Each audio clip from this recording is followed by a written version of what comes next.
বিমান দুর্ঘটনায় নিহত মাইলস্টোন স্কুল অ্যান্ড কলেজের শিক্ষক মাহারিন চৌধুরী ও মাসুকা বেগমকে রাষ্ট্রীয় সম্মাননা প্রদানের সিদ্ধান্ত নিয়েছে উপদেষ্টা পরিষদ। এই সম্মাননার বিস্তারিত অতি দ্রুত নির্ধারণ করা হবে।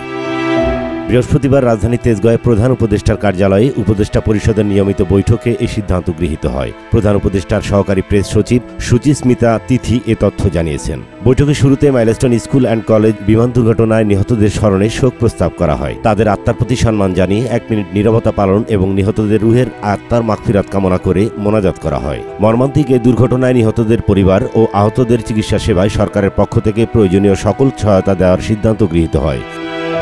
এ লক্ষ্যে শিক্ষা মন্ত্রণালয় স্কুল কর্তৃপক্ষের সঙ্গে আলোচনা করে পরবর্তী পদক্ষেপ নির্ধারণ করবে। ইসমাইল হুসাইন ইমু, এমইটিভি।